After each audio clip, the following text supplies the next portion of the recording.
ہمارے جو بھائیاں اللہ رسول کو ناراض کر کے، اللہ کی مخلوق کو تکلیف دے کے، جو باجے بجا بجا کے پٹاخے پھوڑ پھوڑ کے شادیاں کر رہے ہیں، وہ بھائیاں اس غلط فہمی میں مت رہیے کہ آپ کی زندگی میں کچھ کبھی سکون ملے گا۔ اس غلط فہمی میں مت رہیے کہ آپ اللہ کو اور حضور صلی اللہ علیہ وسلم کی روح کو تکلیف پہنچا کے کبھی سکون سے رہ سکیں گے۔ یہ آپ کی غلط فہمی ہے۔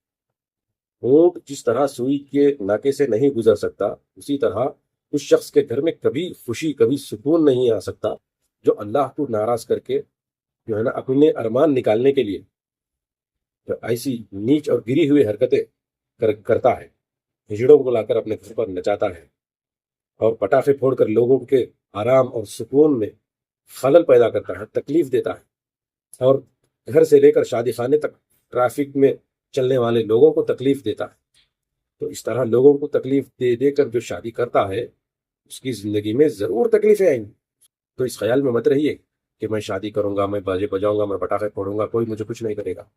جو پاک پروردگار ہے، جس نے سانسیں دی ہیں، وہ سانسیں روکنا بھی جانتا ہے۔ جس نے نعمتیں دی ہیں، وہ نعمتیں چھیننا بھی جانتا ہے۔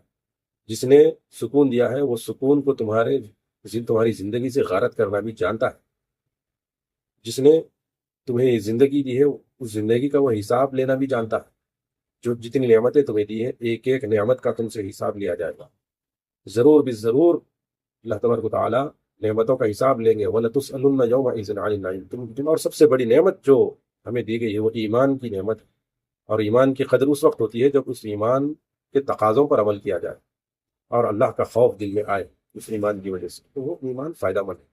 تو جو آدمی ایسے کام کرتا ہے کہ جس سے لگے کہ وہ اللہ تعالیٰ کا خوف نہیں کرتا، اللہ سے نہیں ڈرتا، اور آخرت کا اس کو کوئی خوف نہیں ہے، تو سمجھو کہ یہ اپنے ایمان کی اس کے اندر ذرہ برابر بھی قدر نہیں ہے۔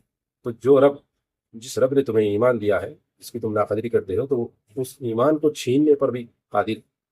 اس کے بعد تم مرو گے تو مسلمان کے قبرستان میں، لیکن تمہارا حشر ہوگا ان لوگوں کے ساتھ جن کے طریقے اپنا کر تم اللہ کو ناراض کر رہے ہو، حضور کی روح کو ناراض کر رہے ہو، اور اس کی مخلوق کو ستا رہے ہو، محض اپنی چند خوشیوں کے لیے، اپنی جھوٹی شان کے لیے۔